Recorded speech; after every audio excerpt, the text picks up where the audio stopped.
Good morning, ladies and gentlemen. Last night at another occasion, I said that although the term paradigm shift was first used by the scientist Thomas Kuhn in the early 1960s, strictly in the field of science, but this term has been used very widely in every field, of course including economics and business area.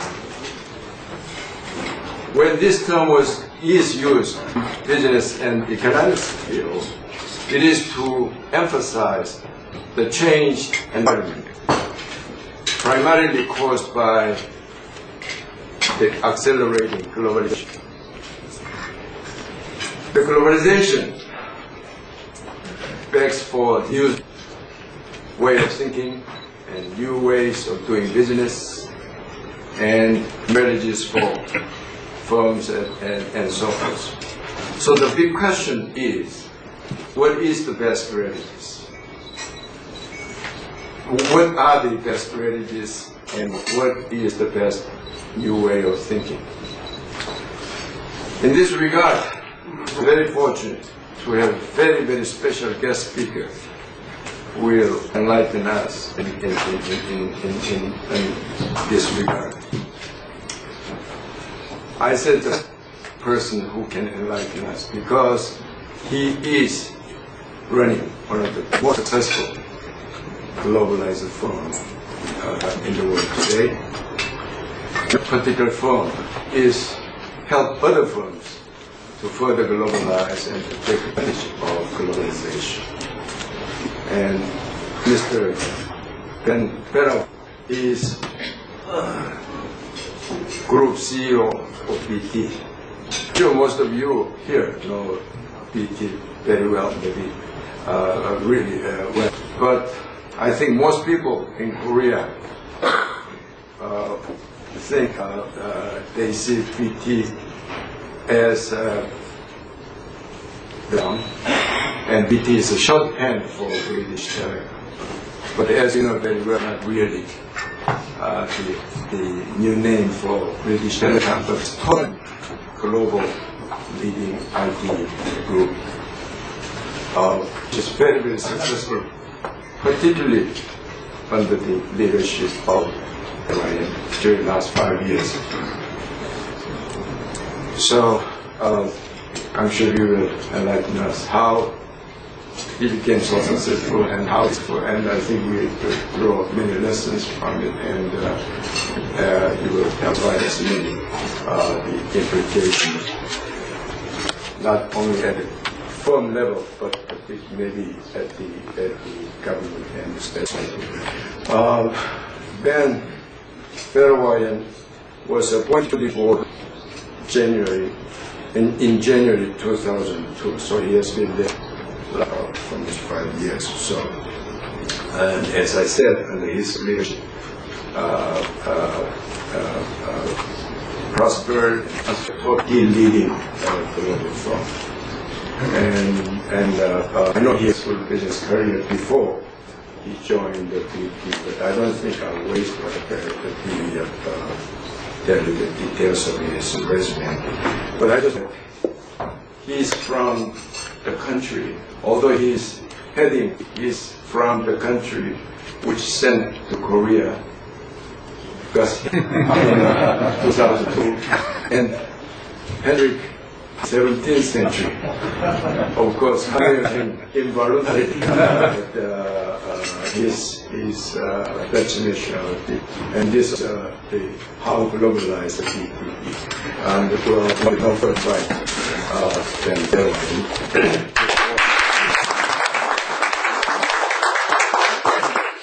Good morning. I'm blessed to see that at this early time of the day, so many of you are here.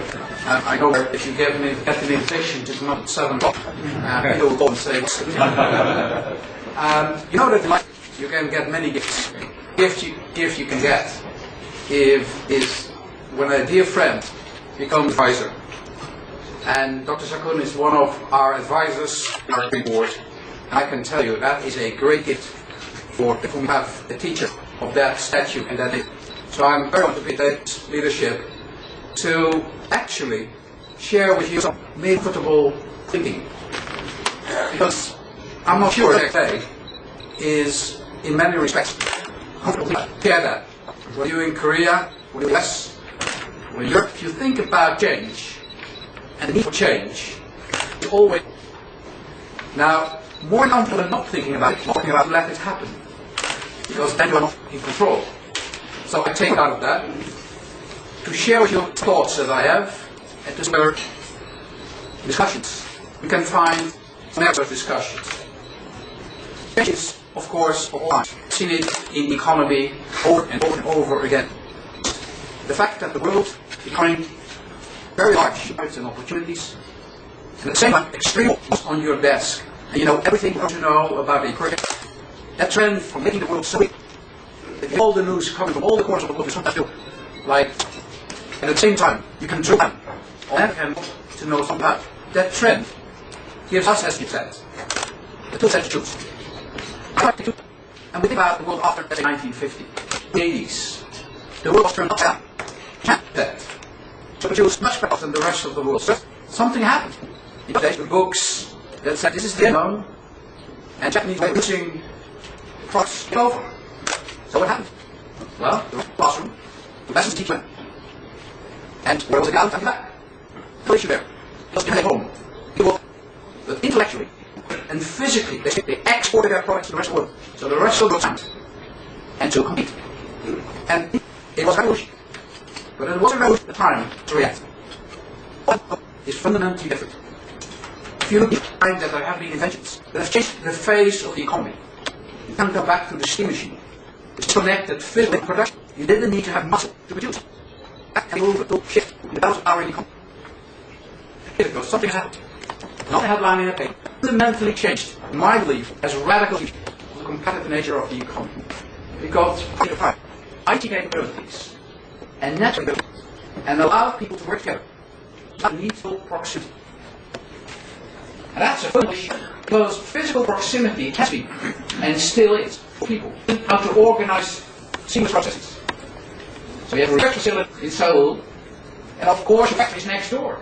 If you have a research facility, you need every skill set in that corridor. They have washrooms, they have to talk to each other every day. If you want to get the result, what happens is, you ask people to move and to come to your city. In my previous life, I worked with Lucent. And Lucent was the most renowned research facility in technology in the world. If you ask in those days, you saw Asia, here in China, in Korea. Today, Korea is running that organization. You should be very proud of that. But in those days, actually leave their homes, to leave their countries, come into us, to New Jersey, and to sit in the corridor, because that's the way of access and labor. That has changed. Right? We could pick up a phone and talk and say hello. And we could. And after that, we said fax, information. Actually, you could share data. But what to do with the data still needed, because you couldn't interact. You couldn't really have data video at the same time with a feel as if you're sitting next door, with a feel in front of each other. And therefore, there was a kind of action to reach out. The protection we all had, but that you have a physical place to work together. So you compete better. We're better in organizing, we all come together and we're going to battle it out with the competition. That's what has changed. If you can work together, you have to change your location. You do not have to leave home. You can work together seamlessly. And the security and the capability are such that you can pick pieces around the globe and bring them together in a seamless process. The fundamentals of the world have changed. 3-4 years ago. At that time, people talk about outsourcing. Basically, it's what I need to do. And I'm looking for the cheapest place in the world. And that is like with every invention. When TV was invented, almost the theater at home. Because basically what it did, what already existed, the theater. And if you see the product, you still see a curtain at the edge. It couldn't be made. And it took almost 15 to 20 years before it was there. So it's something, a new invention. It takes time that creativity can be added. And the tool set is not there, but you can do something completely new. So what did we do in the beginning? We set call centers to manipulate data. Let's send it quickly back to Korea, in London, in New York, and work with that. And you decentralize the work, but you bring back. But quickly, people realized, because we can do things now that we couldn't imagine. Think about it. You want to design the next car. Less brains. But if you design a car, not on your payroll forever. You want to get them on board, find best creativity, make something happen, and then move to the show. And you can do it now. You can now, working with somebody in Italy, working with the best software engineers in everyone to manufacture the car, to work in real time together. And I can tell you, I've seen it happening in the movie industry. When in real time, and the only thing you saw was a glass thing, put together, but hands belong to people. They are in the world, getting the best brains together. And you can do it in the most fundamental intellectual part of the origin, which is the knowledge part. You can do it in every art. Now, if you want to be successful today in the world, we have just one thing: respect for culture, respect for differences, is key for success. You can't make a product in one country, clearly appropriate for everybody on the earth, and say it is. So you need to organize yourself very closely to customers. You need to be part of the society, understand the needs of the customers, and this require, which may be different from other markets. In the old days, that was because it really meant that you had to have the full organization duplicated in every country. And you know those, they have a subsidiary in every country, and they need to have the man at Dorman and everybody in between. And they need to play. And not very flexible. Today, you can make a choice. You can organize very close because you need to be close to the customer. But where you have to need the capability to choose with the best possible brains, you can buy an organization and put it on the globe where you want. So I can choose something best. I can hear engineering is done best and adjust very close to my customer base. It's a tool because it does two things. It is an economy knowledge and a recognition of value on the other side. And let that work together. So what? It's so easy. Well, there is a big problem. There is a cultural problem. Think about computer technology. Computer technology with emotions and people. How do you comparison to that?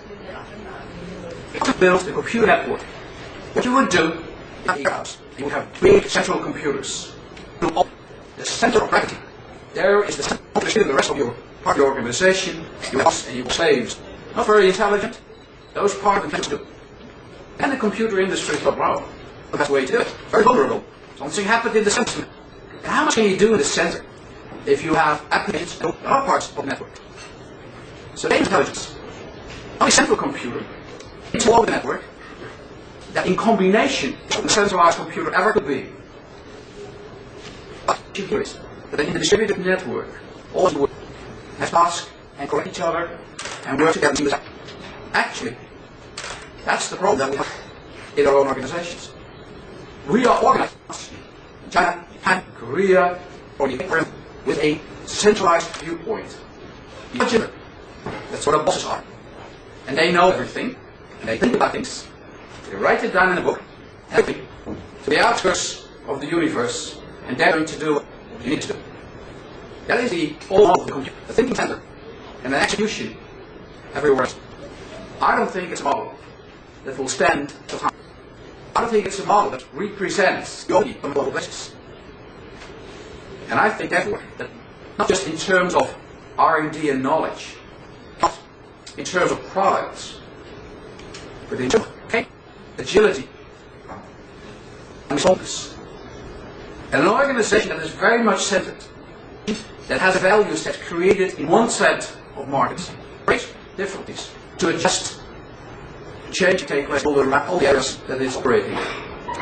So here we are. We have fantastic capabilities, technology capabilities, R&D capabilities, intellectual power. But in order to translate it into economic terms, to make it into products people really want, a translation that's different than we've seen before. Now, if we would have an applauding audience, then life would be easy. We would adjust. Everybody would be big heroes because we're going to adjust to the new economy. Well, ladies and gentlemen, audience, there's a booing audience a very confused audience. In the morning, in the world, rise, look outside the window, and they go to the shops. They open the door and they see the products of the world. If I go to my home, I see Korea. I see products from the US. I see products coming together. If you look tonight at home, and if you look on your dish, you'll see the world is coming together. And for you as a consumer, you get better quality, more choice, for a lower price. But that same consumer comes out of the shop, big bags in their hands, and they turn around and say to the government, "Oh, a citizen." So what I do as a consumer, of the choice that's in front of me, as a citizen, I strongly protest of the consequences of what I do. So I want on one hand the certain world I know as a citizen, and the freedoms and the benefits as a consumer. Policymakers and politicians are confused what to do. So what they do is that they eye on the benefits, and the other eye on let's stick to what we have. Now in the 18th century, a politician, and his name was Talleyrand, and he had to advise France about the same type of issues. Change. He said something that we all, I think, should realize. He said to the ruler, "Your Majesty, something is inevitable. You better embrace it. It's going to happen anyway." That's where we are. It's going to happen anyway. It's not going to happen anyway without consequences. There will be losers. So what's my view? This is my opinion, and there are many other opinions, but I want to. What's the best way to deal with it? The first thing we need to understand is that you need to allow individuals to deal with the causes of. The first thing to do is to be honest, and that's happening. And there is no way you can, I think, compromise with that honesty. The second thing is give them the tool sets to react, to be confident, to see change, not as a threat, but as a factor in life, themselves as well. Everybody's changing. If you look to your family, change is something you incur every day. And you feel comfortable. It's because you're confident in what you can do. So I think we give people the tool set to react. And information, flexibility. The second thing I think we should do is say to your organization company, there is a wonderful opportunity. The market in total, on global and larger, many hundreds of millions of people not affected in the global economy do so today and expand. That's a fantastic opportunity. However, they will not be satisfied by just sending our products over and stay behind our walls. If you want to play big, you have to open your mind. And opening your mind is not it's a physical activity. And therefore, you need to be willing to do the unthinkable and to talk about the wisdom of your strategy. So ask yourself, do we have the right people around the table? Do we just confirm that we are right? Do we have the capability to have a dialogue? Perhaps even. Do we include the diversity of the markets that we in the way that we take policies to the market? Do we include the diversity of the markets that we serve into our decision process? On the table, the different set of cultures to make the right decision. Or are we still, as we have done for the last 100 years, a domestic company that goes internationally, not with mindset, products, and expect the other markets to accept our products based to be successful? And I think that model will come quickly to an end. And I think only that are willing to open their minds and to become an integral part of the market that they serve, find the people and the backgrounds around the table that allow them to think at a totally different level of globalization. Very needed. So, diversity is not a corporate social responsibility, as some people say. It's necessity. In my company, when I started 5 years ago, 99.7% of the people around the tables on the top level were British. Today, we have 17 different passports, 40. We have people from all different walks of life, from all continents around, interacting with each other as the only way to understand, unique as an organization, what it is to serve different markets. You can't learn it out of textbook. You have to feel it in the day-to-day. It's a massive change. It's very uncomfortable. It's very... And I think companies have to think about that. Governments also have to think. Policymakers have to think. If I look to Korea, and if I may be so blunt an observation, Korea has done terrific. A set of world-class companies, capabilities and products. And they are, on a product basis, absolutely capable to compete. But on a corporate basis, on a structural basis, very much embedded in a cultural inheritance that served Korea extremely well. But perhaps will be thought on certain levels going forward. And the question is not, do I have the intellectual capability to produce today, cost base for tomorrow? But do I have the flexibility and agility to markets that are changing so quickly? And can I do that in organization, the human organizational structure that I have today? It's an uncomfortable thinking. And companies and individuals, they can react. BT changed because we saw the light. But we had a crisis, which is the best gift. But in a crisis, you need to do something. And radical ideas. But I don't know whether I would say to you all, please get this. I think I would say to you, imagine you have one. Don't feel the pain. Imagine the pain. See where you have the cake yet. And to a country, it's exactly the same. The comfort of today may be the discomfort, and therefore the ability to dialogue early is way better if a necessity to come. So, ladies and gentlemen, these are a few thoughts. I'm pretty sure that many of you think I'm smoking something, that this is not real.